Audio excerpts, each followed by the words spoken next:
Today, more than 8 billion of us walk the earth. We fill every corner, cities buzzing with neon lights, farms stretching for miles, people climbing mountains, crossing deserts. We've built towers of glass, sent machines to other planets, invented a web of knowledge that connects us in seconds. Humanity has taken over the planet in a way no other species ever has. But if you turned back the clock almost a million years, the picture would be unrecognizable. Around 900,000 years ago, our kind nearly vanished. There weren't millions of us, not even hundreds of thousands, just about 1,280 breeding individuals left alive across the entire globe. That was it. The entire human lineage balanced on a knife's edge, so thin it's a miracle we exist today.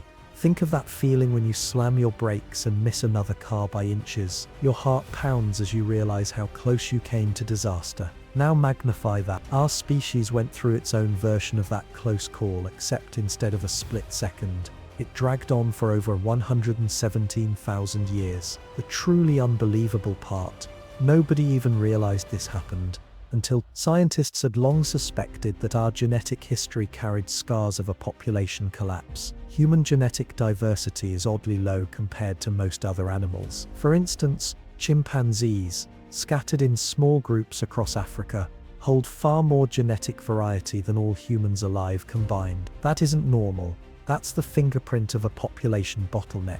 But nobody grasped just how extreme it really was. Nobody knew that humanity came frighteningly close to disappearing before it even had a chance to begin. The revelation started with a researcher named Wan Jie, working at the Chinese Academy of Sciences about 5 years ago. His job was to study the DNA of thousands of people around the world, unraveling the tangled story of our evolution. Standard genetic detective work, tracking mutations backward through time like ticks on a clock. But then something startling appeared in his data.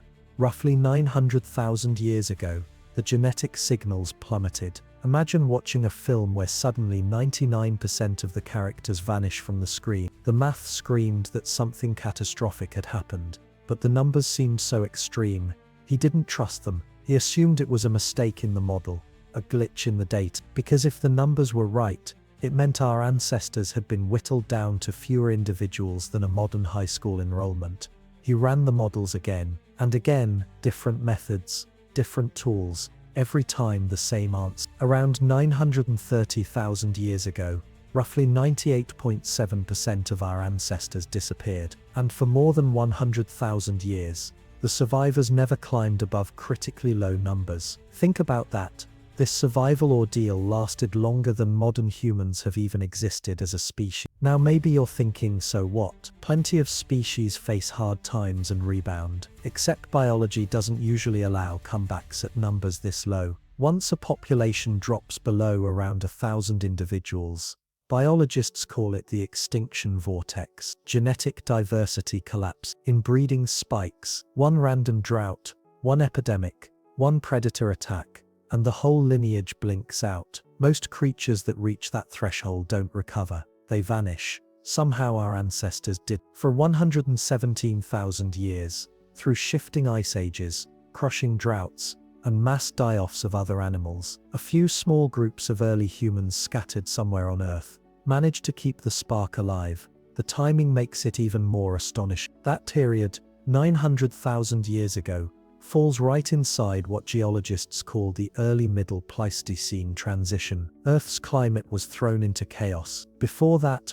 ice ages followed a steady rhythm of about 41,000 years, cold, then warm, like clockwork, harsh but survivable. But during this shift, the rhythm broke. Ice ages grew monstrous, lasting 100,000 years each. Ice sheets expanded across continents, seas shrank by hundreds of feet, oceans turned frigid, and Africa, the cradle of humanity, grew dry and unforgiving. Imagine standing in what used to be forested savanna and watching generation by generation as it turns into barren dust. Rivers vanish, herds of animals you relied on disappear, plants shrivel, and with each passing millennium survival grows harder. This was the recipe for extinction, and extinction is what most early human populations faced. Entire groups wiped out, only a tiny remnant, somewhere in Africa, endured. Where exactly? We don't know. How they pulled it off, still a mystery, but they did. And during this long, fragile existence, something extraordinary happened to their DNA. In that crucible of survival,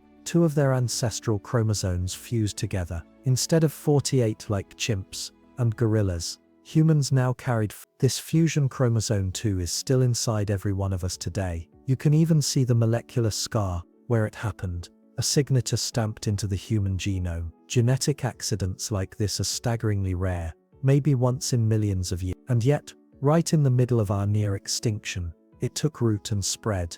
In small populations, unusual mutations don't just vanish. They can sweep across the entire group. If one survivor carried this fused chromosome and had children, soon the whole population would inherit. And in just a few generations, that genetic quirk became universal. Some scientists even suspect this fusion influenced the development of our brains. Genes near the fusion point are linked to neural growth. That means the very foundations of human intelligence, our ability to think abstractly, to use language, to imagine, might trace back to this unlikely accident in the darkest chapter of our survival story. The evidence for this bottleneck is etched into our DNA like a hidden diary. Geneticists can read the patterns of variation and see the fingerprint of catastrophe. But for decades the signal was faint and poorly understood, like trying to read a novel through a peephole. Older methods couldn't unravel it. Researchers thought maybe there had been one or two bottlenecks, like when modern humans migrated out of Africa 60,000 years ago.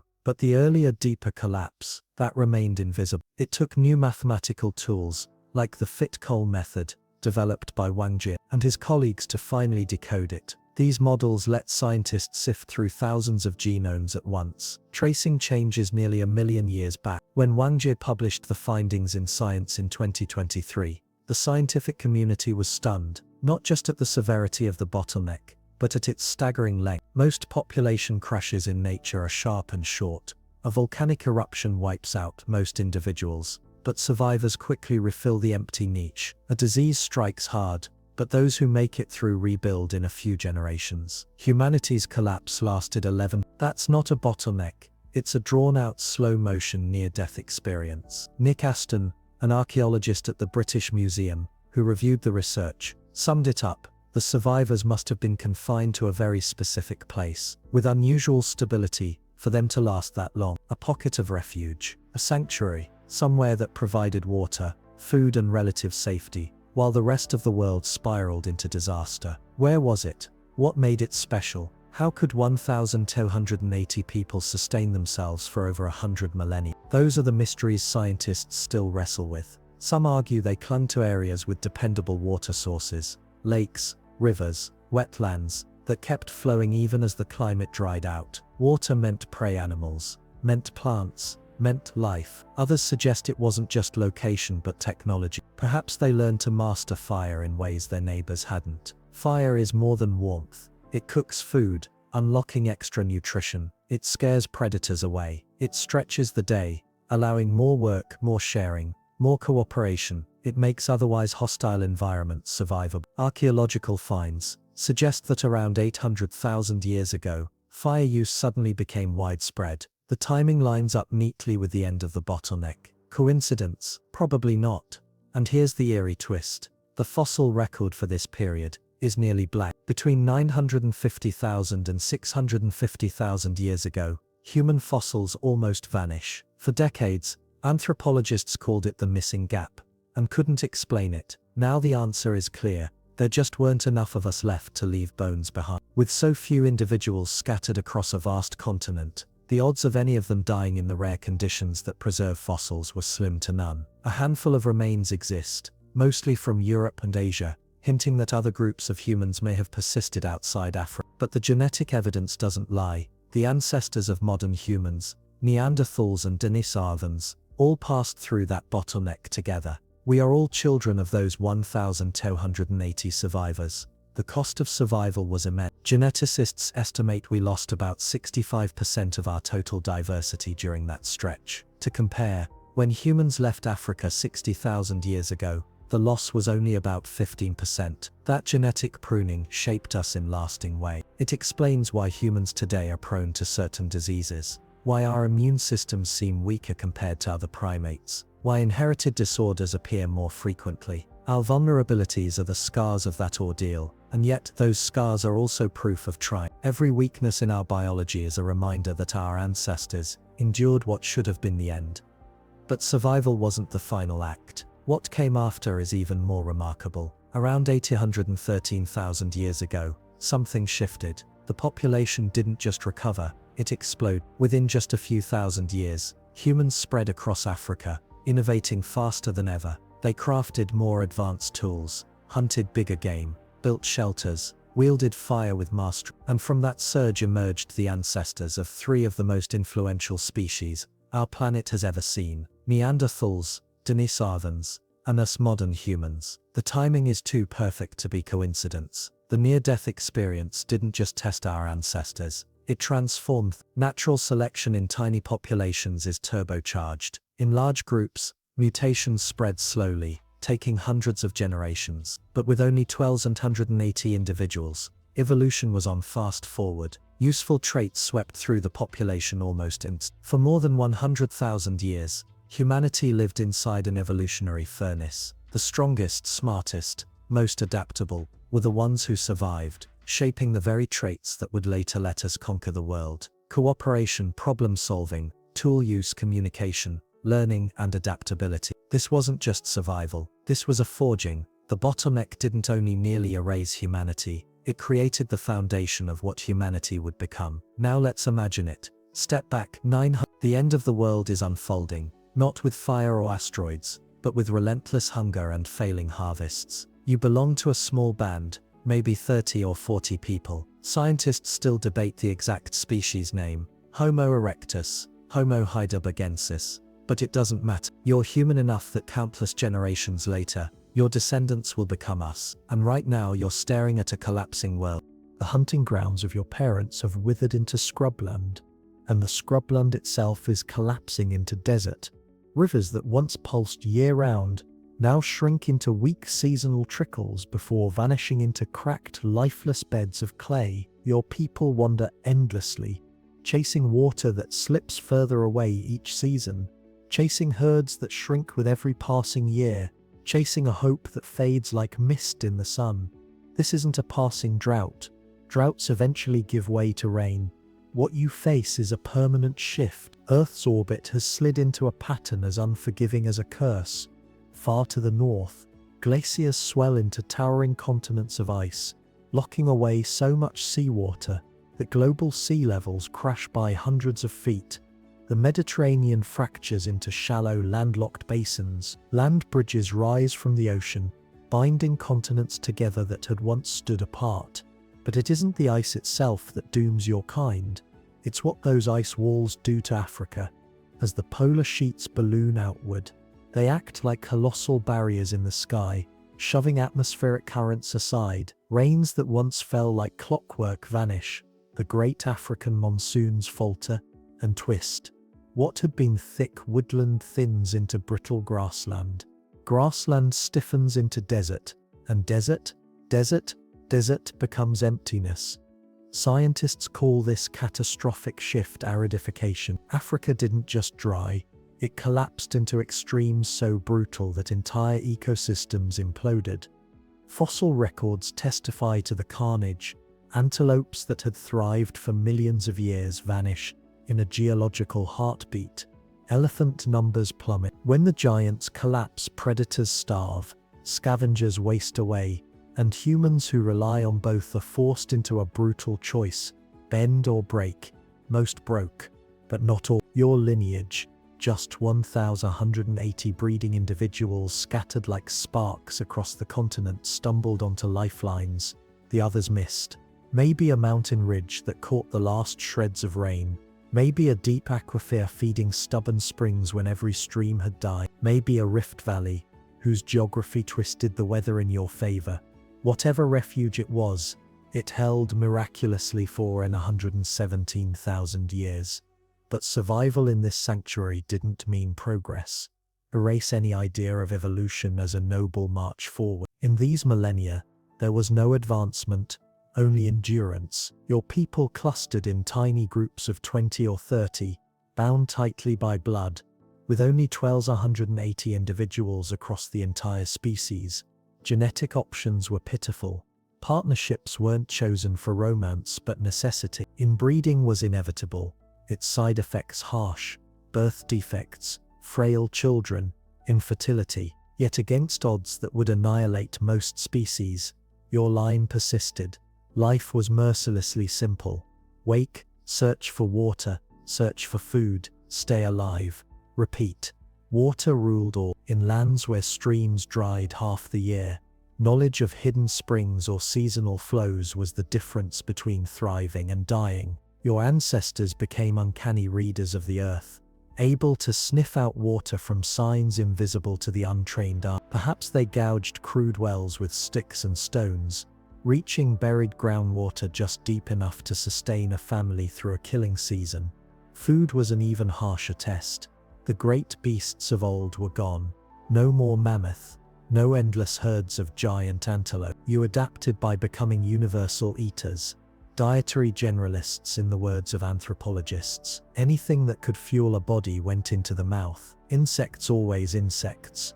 Termites, crickets, fat grubs, small but rich, packed with protein and endlessly renewable. Roots and tubers dug from beneath the scorched soil. Wild plants collected with precision knowledge, some poisonous if raw edible, only after careful preparation. Bird eggs raided with timing delicate enough to feed a family without wiping out future generations. And sometimes luck offered meat, not the mighty herds, but the weak and the stragglers. A limping zebra, a dying elephant, a young antelope separated from its mother. Here fire was salvation. Fire was not just warmth, not just light. Fire was survival incarnate. Meat cooked in flame shed parasites and bacteria. Nutrients unlocked, calories multiplied. Even plants once inedible, toxic or indigestible, became lifelines once roasted or boiled. Some scientists believe this was the era when humanity first began systematically processing plant foods, transforming poison into bread. But fire's gift was larger still. Fire bent time itself. Most creatures surrendered to darkness. Predators prowled, prey hid. But you, with a fire pit blazing, stretched your days. Nights became hours of repair, tool-making, storytelling, teach. Around the flames, your fragile groups forged bonds tighter than sinew. In bands this small, every life was irreplaceable. Conflict risked extinction, so you learned diplomacy sharper than any modern statesman. You shared water when there was barely enough. You resolved anger without blades. You tended the wounded, the sick, the weak, not out of kindness, but survival logic. Most important of all, you shared knowledge. A new water source discovered. Everyone learned. A toxic root made edible. Everyone learned. A new hunting track or tool design. Everyone learned. Knowledge hoarded was death. Knowledge shared was life. From this obsession grew teaching traditions, oral culture, rituals of memory. Children were not just taught, they were crammed with every scrap of wisdom the group possessed. Those who learned quickest, lived longest, and passed on their genes. Over millennia, this relentless filter sculpted brains that were larger, faster, sharper. Fossil skulls show the evidence. Cranial capacities swelling in the wake of the bottleneck. Intelligence was no luxury. It was the razor's edge between extinction and survival. Yet it wasn't raw intellect alone that shaped your kind. It was social intelligence, reading faces, predicting motives, knowing when to share and when to guard. Psychologists call it theory of mind. You mastered it under pressure that no other animal faced. To survive in bands of 20 where every action meant life or death, you became experts at living inside each other's heads. The meager archaeological record bears faint witness. Tools became more refined, but also more standardized, suggesting groups weren't just inventing in isolation, but sharing across distances. Stone blades echo each other across far regions, proof of communication webs, of gatherings where goods, stories and mates passed between clans. For though your 1,280 breeding individuals were few, they were scattered wide. No single disaster could wipe them all. Instead, your species survived as a patchwork, little groups flickering in and out like sparks on dry grass, but always somewhere a flame endured. This structure, what biologists call a metapopulation, was humanity's shield. Bands perished to famine, disease or drought, but others survived, spreading out to fill the voids. Again and again, life clawed back from the air. For 117,000 years this brutal balancing act persisted, generation upon generation, holding fast against an uncaring world. And then around 813,000 years ago the sky shifted.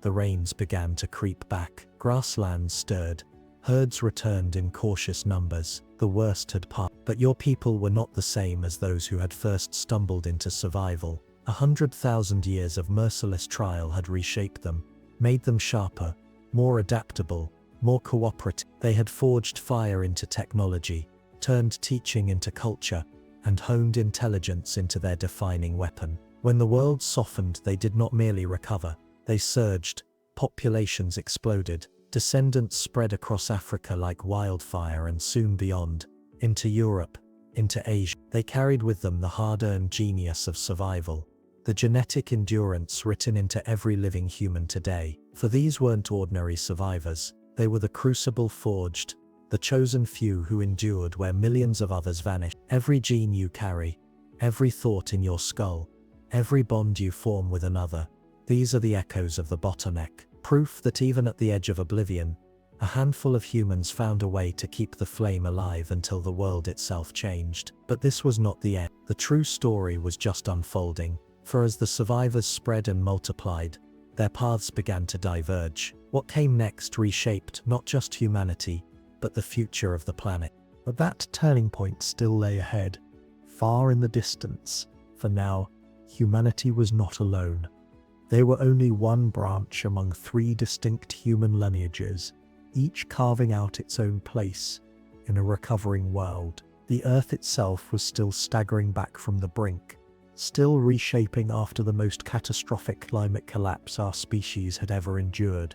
In Europe, the Neanderthals were becoming something entirely unique. As the glaciers retreated and then surged again, they entered lands where survival meant enduring winters that could last up to 8 months, followed by summers that were short, fickle, and unreliable.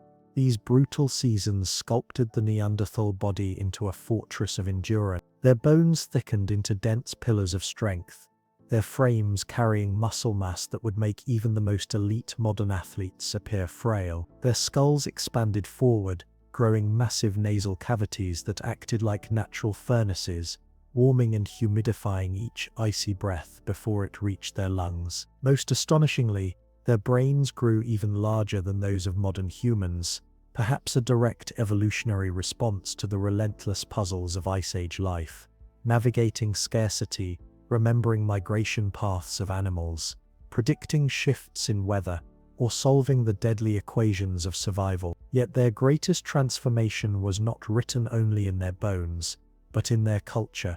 Neanderthals had advanced far beyond the opportunistic scavenging of earlier hominin. They had become apex hunters of the Ice Age, capable of confronting and killing some of the most formidable beasts ever to roam the earth. Armed with thrusting and throwing spears, they developed tactics that required foresight and coordination. They learned to work as unified groups, herding mammoths or bison into traps, surrounding prey and driving them into kill zones. After the slaughter, they preserved their hard-won meat in natural refrigerators, caves, snowbanks, and permafrost caches, securing sustenance for the long frozen months when the land yielded nothing.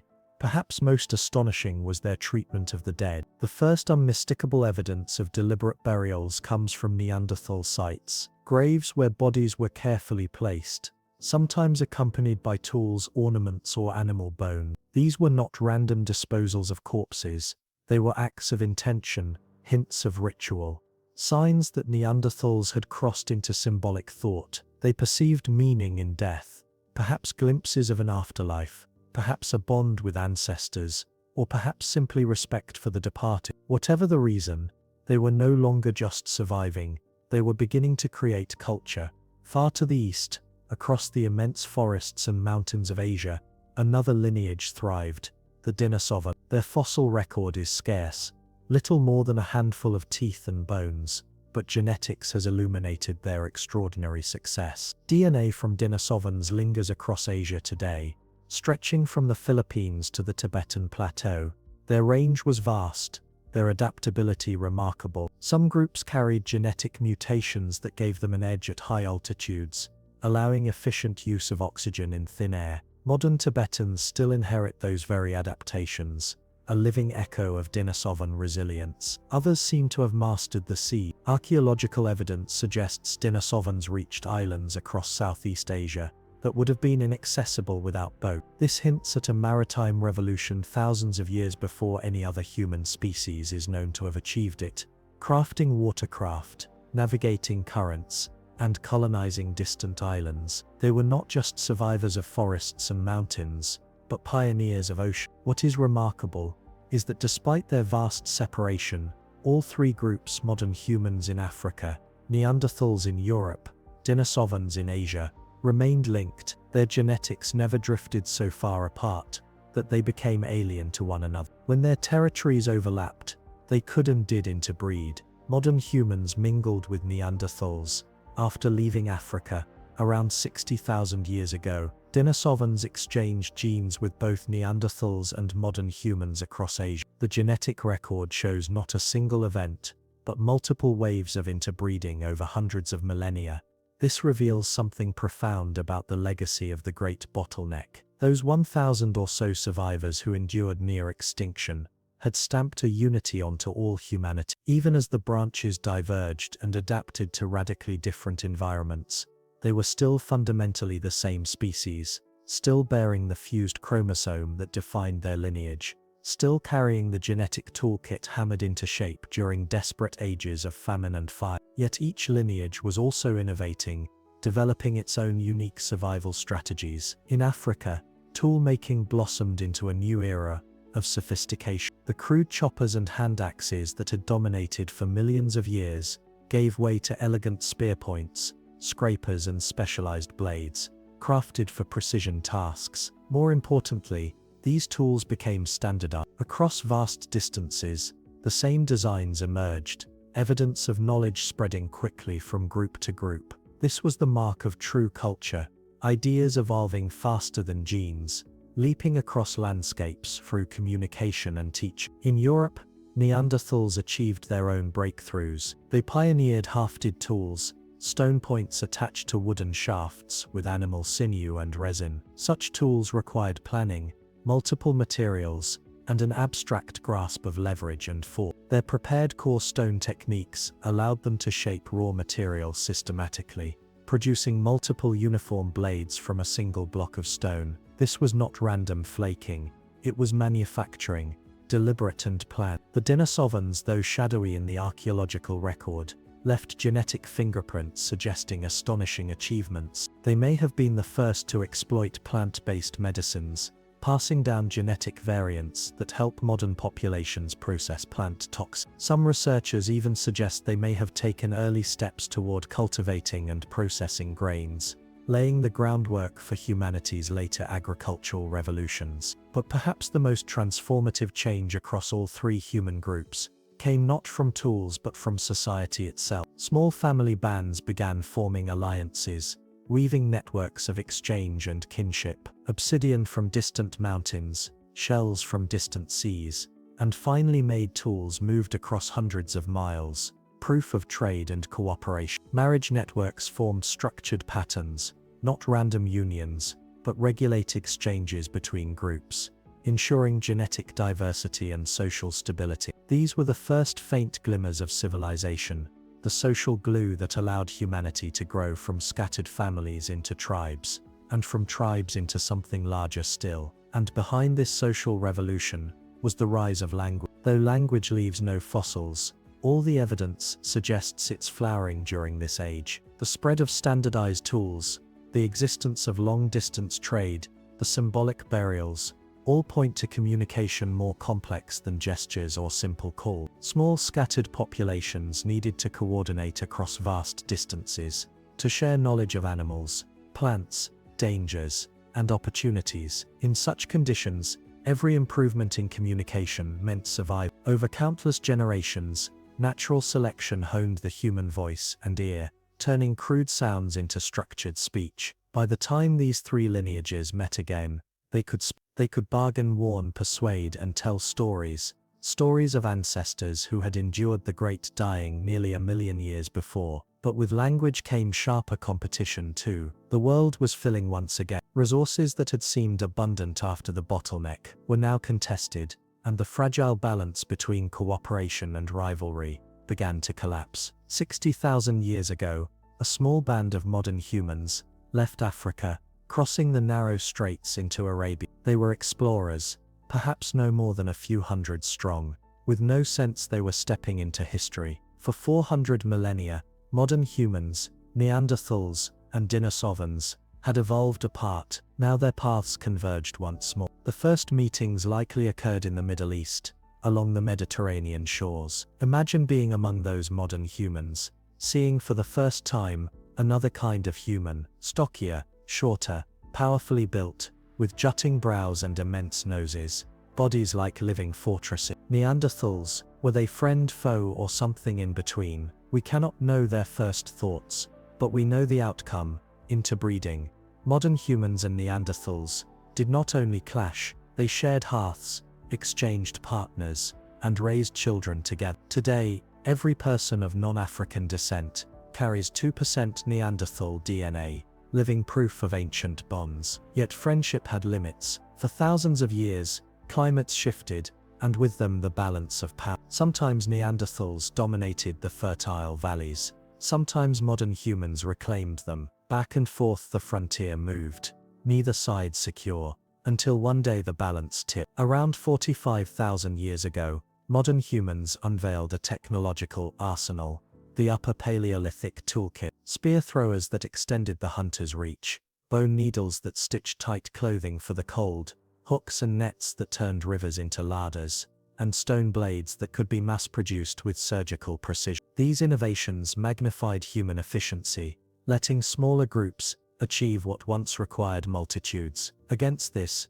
Neanderthals' immense strength and endurance were no longer enough. They fought, they resisted, but the tide was against them. Archaeology reveals an age of rising conflict: fortified shelters, skeletons bearing wounds, weapons more abundant than before. Competition was fierce, not out of hatred but necessity. Both species wanted the same things: water, shelter, hunting grounds. But adaptability proved decisive. Neanderthals had perfected Ice Age survival, but their strategies were rigid, specialized. Modern humans, shaped by a legacy of near extinction, were masters of flexibility. They shifted tactics, altered tools, and adapted to climates that swung wildly. Slowly, Neanderthal territory shrank. First the prime lands, then the marginal refuges. By 28,000 years ago, the last Neanderthals clung to the cliffs of southern Spain and Gibraltar, until even they vanished. In Asia,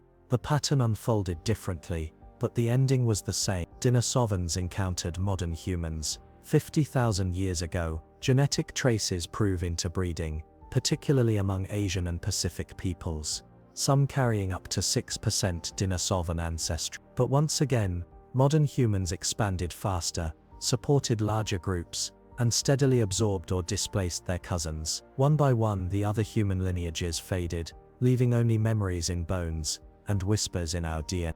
Some remnants of humanity's cousins may have persisted far longer than once imagined.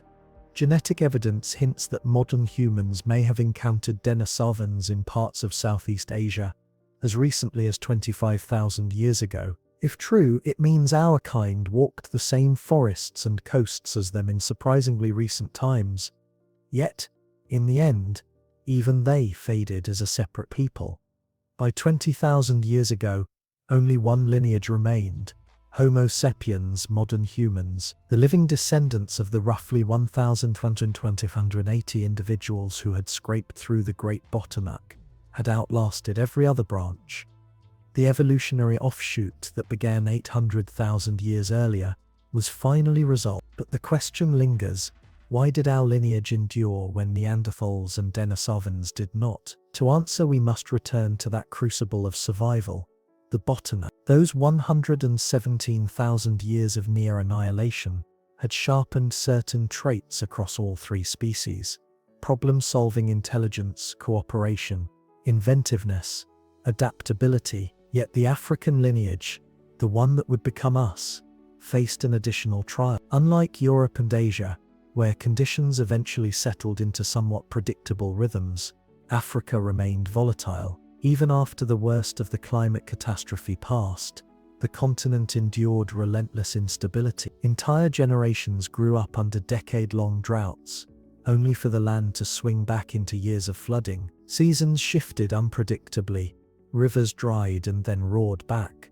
Animal populations appeared, vanished and reappeared again. Survival here meant not just adapting once, but adapting constantly. Where Neanderthals mastered the fixed demands of Ice Age Europe and Denisovans specialized in certain Asian niches, modern humans became perpetual improvisers. They were less like a racing machine tuned for a single perfect course, and more like an all-terrain vehicle, never flawless for any one condition, but endlessly versatile, able to roll forward no matter what the world threw at them.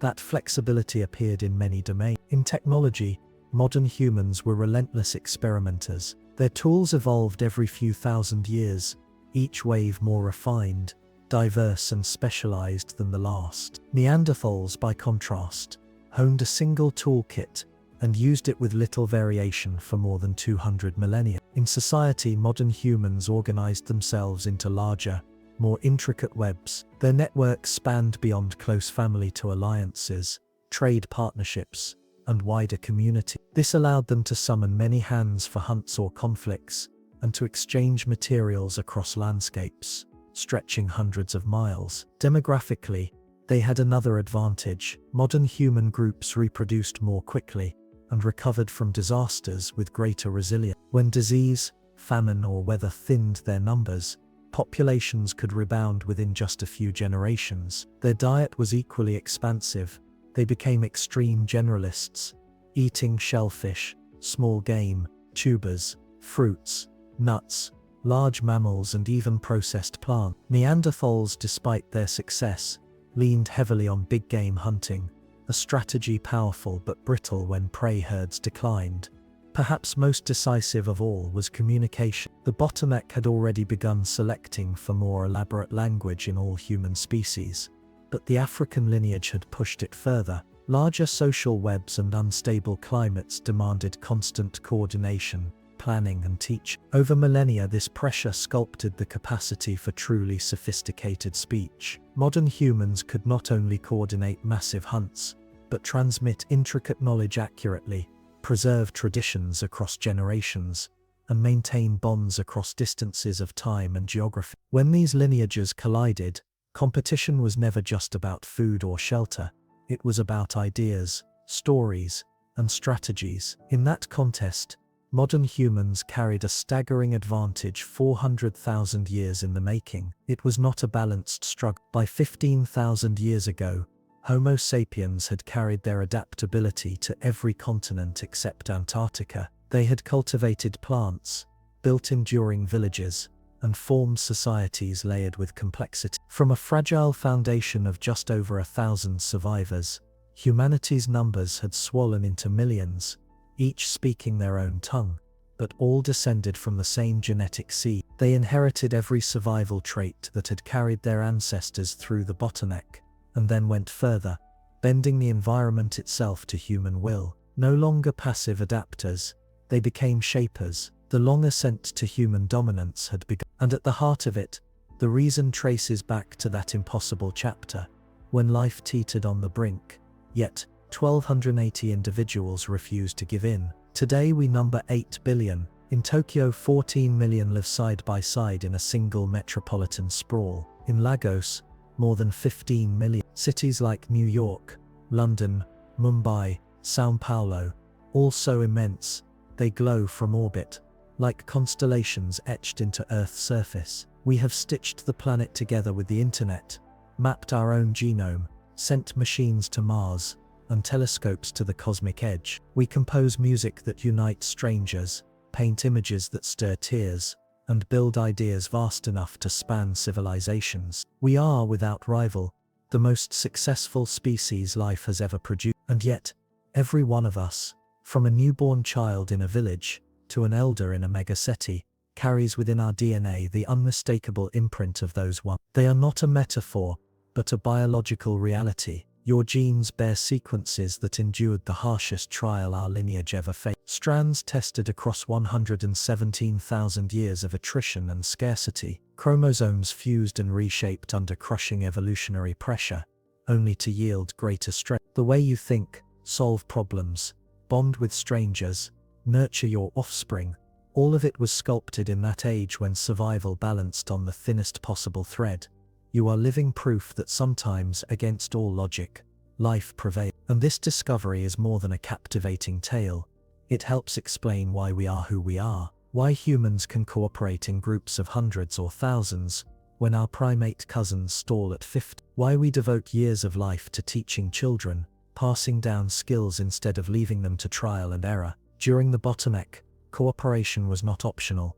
It was the only path forward. Knowledge lost with a single death could imperil the whole band, so teaching became Across 4,000 generations, natural selection sharpened us into a species that thrives on sharing and accumulating wisdom. It also explains our extraordinary relationship with tools. From stone knives to smartphones, we see the world itself as raw material for invention. That drive was forged in desperation, when every innovation, fire, shelter, weapons meant the difference between death and another sunrise. But the bottleneck etched scars too. Our reduced genetic diversity makes us more vulnerable to disease than many animals. Viruses that barely scratch other primates can sweep through human populations. Some genetic disorders persist because in those tiny ancestral groups, quirks and mutations that might have been eliminated instead became fixed in the gene pool. Even so, perhaps the greatest lesson lies in what the bottleneck says about our unity. In 2025, some still cling to myths of racial difference,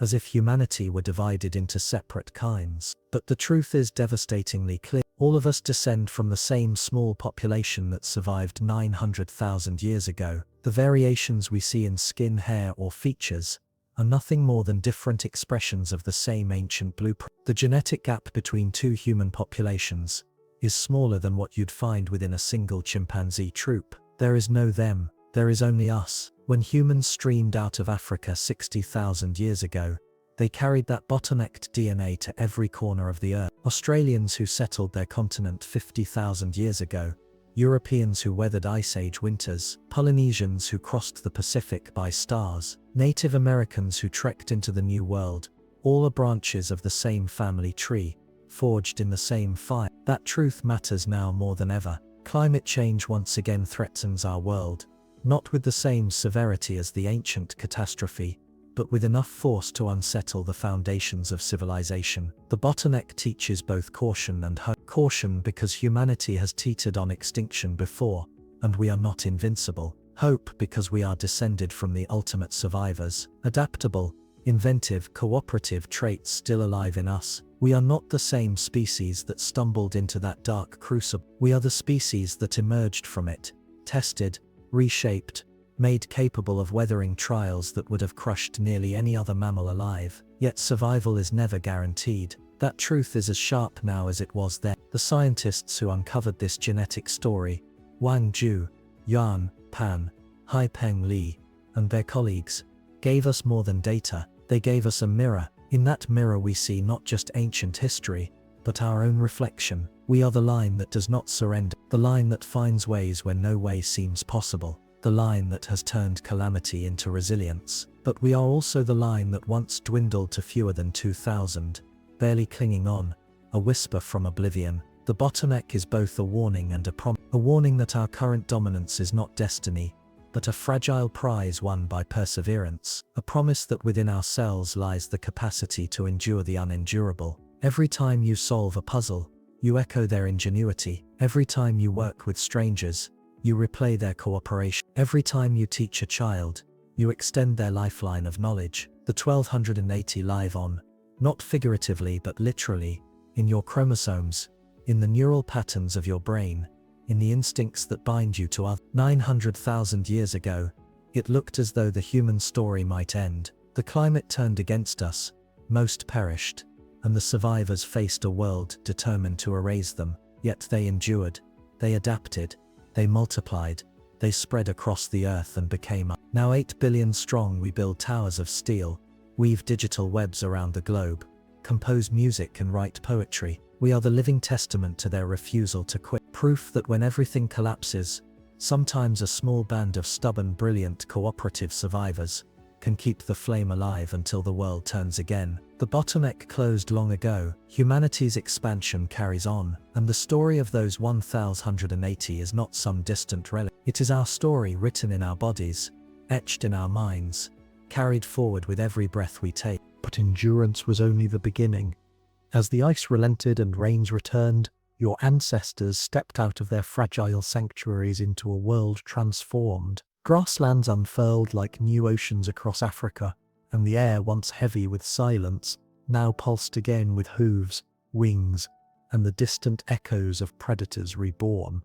Yet the humans who emerged from the bottleneck were not the same as those who had stumbled into it. They carried in their bones the memory of scarcity, in their minds the architecture of survival, and in their culture the unbreakable habit of sharing knowledge as if it were food.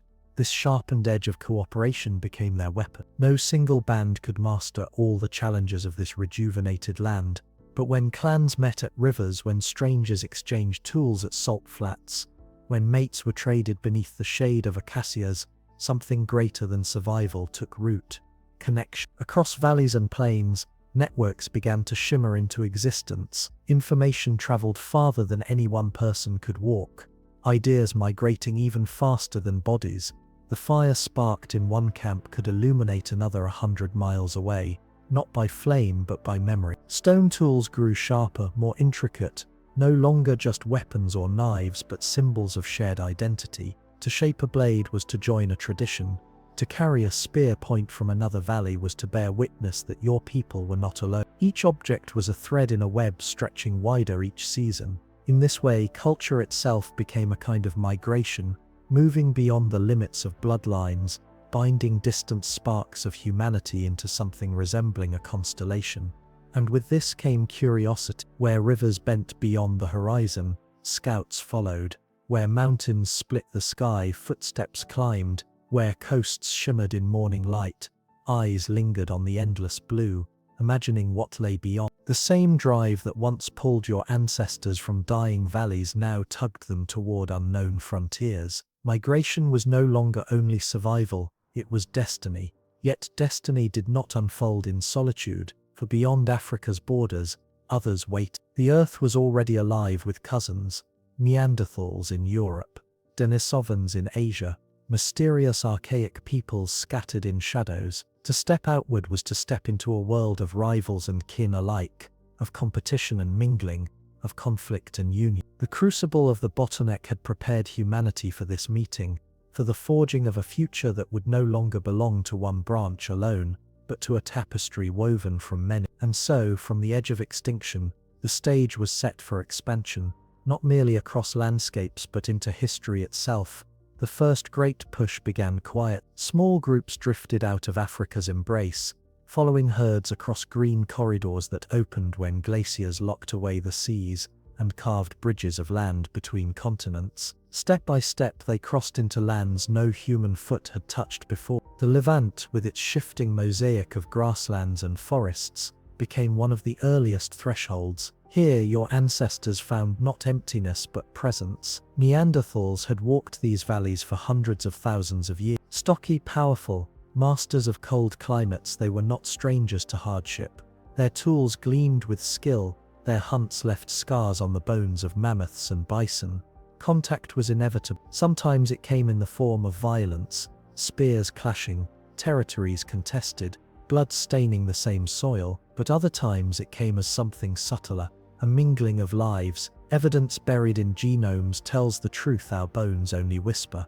These encounters were not only battle, they were unions. Humans and Neanderthals intertwined, their offspring carrying pieces of both lineages. Even today, fragments of their legacy flow through the veins of billions, echoes of fireside meetings that blurred the line between stranger and kin. But the world beyond did not pause to wait. To the east stretched Asia, vast and untamed, a land of deserts, mountains and frozen tundra. Here roamed another cousin, the Denisovans, shadowy figures known only from a sliver of finger bone and a handful of teeth, yet written into the DNA of modern people from Tibet to Australia. They too met your wandering ancestors, and again boundaries dissolved into unions, adaptations carried by Denisovan blood, the ability to thrive at dizzying altitudes, to endure thin air where others suffocated, still shape the lungs of highland peoples today. Through each encounter, humanity absorbed as much as it gave, genes exchanged like tools, knowledge traded like food,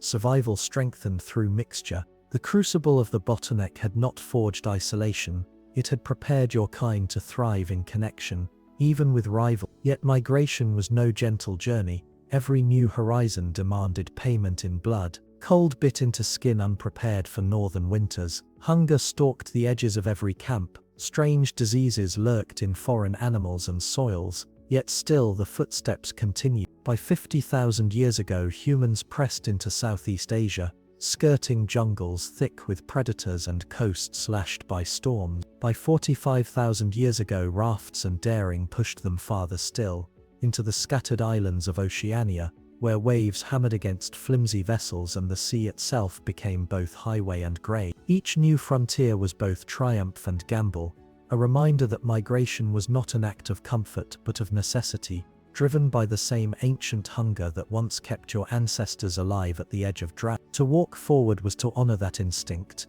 to keep the fire burning where it might have gone dark, and forward they went, until the map of the world itself began to bend beneath their spread. The journey into the Americas began not with a single step but with an era. At the height of the last ice age, massive glaciers swallowed continents, oceans shrank as their waters froze into walls of ice, exposing lands that today lie buried beneath the waves. Among them stretched a vast bridge of earth, Burundi. For thousands of years it connected Siberia to Alaska, a corridor of wind-swept tundra, where mammoths grazed and giant bison thundered across the frozen steppe. It was here that humanity's greatest gamble unfolded. Small bands of hunters pushed north out of Asia, chasing herds through a land of endless white. Temperatures plummeted, storms roared, and daylight sometimes disappeared into months of darkness, yet they adapted, furs sewn tighter, spears hard, camps ringed with fire to hold back wolves that howled through the night. Each season pressed them farther, until at last they stood on the edge of a new world, vast, uninhabited, and waiting. Crossing into the Americas was no singular moment but a pulse, a slow heartbeat of migrations that lasted centuries. Some lingered in Burundia itself, surviving in its wind-swept plains for generations, cut off from both continents by ice. Others slipped south when the glaciers briefly parted, following narrow corridors of grassland that opened between the frozen walls. Every advance carried risk, but behind them pressure mounted, shifting climates, dwindling herds, the relentless pull of survival. Forward was the only path. When they finally broke through, they entered lands no human had ever seen. North America stretched before them in silence, its valleys echoing with the calls of creatures now lost to time. Mastodons tore at trees in ancient forests. Saber-toothed cats crouched in the tall grass, eyes glinting amber in the firelight. Giant ground sloths, towering as tall as houses, lumbered through the undergrowth. To step into this land was to step back into a world of giants. But your ancestors did not falter. They hunted with patience and precision, learning the movements of beasts far larger than themselves. Spears tipped with stone found their mark in thick hides. Camps grew into networks, families into clans, rivers became highways, forests became shelter, and slowly, steadily the human presence spread. By 15,000 years ago they had reached deep into the heart of North America. By 13,000 they stood at the southern tip of South America, gazing out over wind-swept plains and the crashing waves of another ocean. In a blink of evolutionary time, a continent had been transformed. This expansion was not just survival, it was transformation. Stone points grew sharper, tools more refined, rock walls bore painted animals, symbols of hunts and dreams. The Clovis culture rose with its distinct spearheads, leaving a trail of evidence scattered across the continent. Each generation pushed knowledge forward, shaping not just tools but identity, yet the arrival of humans also carried weight. For nearly 2 million years, your ancestors had lived as wanderers, hunters and foragers moving with the seasons, never staying in one place long enough for roots to sink. Survival was measured in footsteps, in the distance between a dying fire and the next source of food. But around 12,000 years ago, a quiet revolution began, one that would reshape the destiny of the species forever. It started in small places, tucked between rivers and valleys, the Fertile Crescent, a crescent-shaped swath of land stretching from the Nile through Mesopotamia, carried within its soil the seeds of transformation. Here, the climate shifted just enough to encourage wild grains, wheat, barley, rye to grow in abundance. For generations, people gathered these grasses as they had countless others, grinding them into flour, baking them into the first rough breads. But then came the moment of realization. Seeds scattered near campfires sprouted into new growth. Food could be planted. The earth itself could be coaxed into sustaining life. At first, farming was uncertain, fragile. Crops failed. Floods washed fields bare. Drought withered stalks. Yet with persistence came mastery. Hunters became farmers. Foragers became cultivators. The rhythm of life shifted from migration to cultivation, from wandering across continents to watching the slow cycle of planting and harvest. Alongside crops came animals. Wolves, drawn to scraps at human camps, slowly turned into companions. Dogs that guarded, hunted, and warmed the night. Goats, sheep, and cattle followed, no longer prey but partners, bred to yield milk, wool, and steady meat. Humanity's relationship with the natural world changed. No longer only takers, they became shapers, bending nature into patterns of their choosing. Villages sprouted along riverbanks. Mud brick houses clustered together, smoke rising from hearths where meals were shared. For the first time, families stayed in one place for generations, burying their dead beneath floors, layering history into the ground itself. The village of Çatalhöyük in Anatolia grew into one of the earliest towns, its rooftops serving as streets, its walls painted with hunting scenes and goddesses of fertility. Here was community not bound by blood alone, but by place, by shared walls, shared harvests, shared faith. With permanence came abundance, and with abundance, change. Food surpluses freed some from constant labor, allowing others to specialize. Craftsmen shaped pottery to store grain, weavers spun cloth, metalworkers hammered copper into tools and ornament. Trade networks stretched farther, carrying obsidian blades, seashells, and pigments hundreds of miles. Language, already honed for survival, now carried culture, stories, myth, instructions, song. Knowledge accumulated not just in memory but in objects, traditions, and eventually in marks on clay tablets, the earliest writing. But abundance also carried shadows. Permanent settlements meant disputes over land, water, and resources. Walls rose to protect harvest. Weapons shifted from tools of the hunt to instruments of war. Hierarchies emerged, chiefs and priests rising above laborers. Inequality, once impossible in small nomadic bands, began to carve lines within communities. Still, the momentum was unstoppable. Farming spread outward like a tide, from the Nile's fertile floodplains to the Indus Valley, from the Yellow River in China to the valleys of Mesoamerica and the Andes. Agriculture took root independently, each region coaxing different crops from its soil: rice, maize, potatoes, millet. Humanity was no longer just surviving within ecosystems, it was engineering them. Forests were cut back, fields plowed, rivers redirected. Nature bent under human hands, reshaping landscapes that had stood for millions of years. And with agriculture came population. Villages swelled into towns, towns into cities. By 5,000 years ago, great urban centers rose: Uruk in Mesopotamia, Memphis in Egypt, Mohenjo-Daro in the Indus Valley. Towering ziggurats and temples climbed skyward, monuments of both devotion and power. Armies marched under banners, kings declared their rule divine, and the first great civilizations wrote their stories in stone and clay. For the first time, humans were no longer defined by the struggle against extinction, they were defined by creation. Fields that stretched across horizons, cities that glittered with trade, art, architecture, law, religion, and science.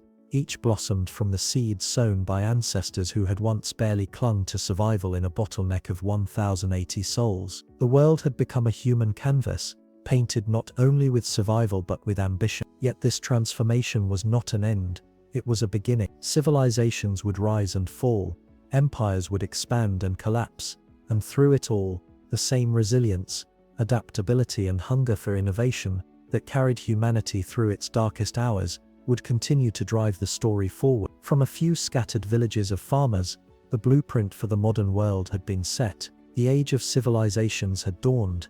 The world of scattered villages and early towns began to shift into something larger, something unprecedented. As populations grew, as farming yields swelled, as rivers carried not just water but trade, the first great civilizations crystallized. Humanity, once reduced to a fragile spark in the bottleneck, now blazed like wildfire across continents. It began between Mesopotamia, the land between the rivers, the Tigris and Euphrates, became the stage where humanity's earliest empires took shape. Here, fertile soil fed by seasonal floods created harvests, abundant enough to support tens of thousands. Cities like Uruk, Ur and Babylon rose from mud brick, their walls stretching wide, their temples, ziggurats, towering like stairways to the heavens. Writing, invented to track grain stores and taxes, evolved into cuneiform, etching stories of gods, kings and heroes into clay. The Epic of Gilgamesh, the first great work of literature, carried whispers of humanity's eternal fears, mortality, loss, the desperate hunger for meaning. But civilization was not just invention, it was power. Kings claimed authority by divine mandate, priests ruled the temples, armies enforced borders, irrigation systems stitched landscapes together, but they required coordination, hierarchy and control. The Sumerians, Akkadians, Assyrians and Babylonians did not simply live with nature, they commanded it, harnessing rivers and bending them to human will. Southwest, along the Nile, Egypt flourished in its own rhythm. The river's annual floods painted a cycle of life and rebirth, reliable as the rising sun. Villages became nomes, nomes became kingdoms, and kingdoms were unified under the first pharaoh. The pyramids of Giza, monuments of unimaginable scale, rose not only as tombs, but as symbols of a civilization's mastery over stone, labor, and time itself. Hieroglyphs carved history onto temple walls, ensuring the voices of pharaohs echoed across millennia. Gods were woven into every breath of life, Ra guiding the sun, Osiris ruling the underworld, Isis protecting the people. Egypt endured, its dynasties spanning 3,000 years, a civilization so stable it seemed eternal. Farther east, in the Indus Valley, cities like Mohenjo-Daro and Harappa thrived with a quiet brilliance. Streets were laid in grids, houses fitted with plumbing, drainage systems rivaling those of modern towns. Standardized weights and measures hinted at trade and governance that stretched far beyond village borders. Though their script remains undeciphered, their achievements whisper of a society that valued order, sanitation and balance. Then mysteriously it faded, swallowed by shifting rivers and changing climates, another reminder that even the mightiest settlements depended on nature's fragile rhythms. Across Asia, along the Yellow and Yangtze rivers, another power stirred. Early Chinese dynasties, Xia, Shang, Zhou, crafted a civilization rooted in kinship, ritual and the mandate of heaven. Bronze vessels bore inscriptions of ancestors and offerings. Oracle bones cracked with fire revealed glimpses of the divine, the first written records of East Asia. Walled cities guarded fertile plains, while philosophy and governance began to intertwine, sowing seeds of Confucian order and Taoist balance that would shape cultures for millennia. Civilization was no longer confined to river valleys. It spread to the Mediterranean, where Minoan traders ruled the seas from Crete, their frescoes alive with color and motion, to the Americas, where maize cultivation fueled rising cultures, and great cities would one day stand upon the highland, to Africa beyond Egypt, where Nubia and later kingdoms carved their own paths. Everywhere the same pattern unfolded: food security, population growth, social complexity, and the birth of power.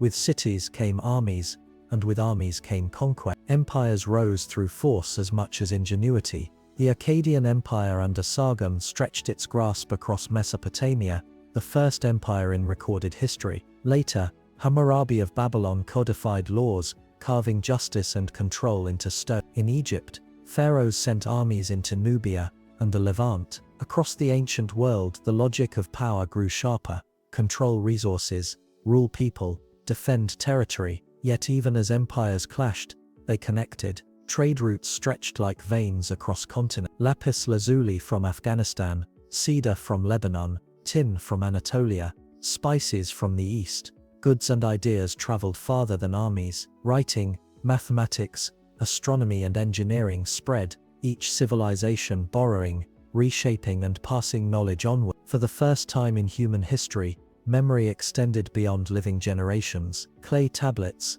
stone inscriptions, papyrus scrolls and oracle bones preserved laws, myths and discoveries. Time itself began to be recorded, dynasties counted, calendars etched, histories compiled. Humanity, once at the mercy of forgetting, had invented permanence. From the bottlenecks' fragile survivors to the architects of pyramids and ziggurats, less than 1,000,000 years had passed. Yet in that span, humanity had gone from clinging to survival to bending entire landscapes to its will. Civilizations were no longer temporary shelters against nature. They were engines of transformation, carving history into stone and leaving legacies that would echo long after their fall. But the age of civilizations was not static. Just as rivers shifted and climates changed, so too did empire. Each would rise, flourish and collapse, leaving behind ruins, lessons, and blueprints for those who came after. And in their cycles of creation and destruction,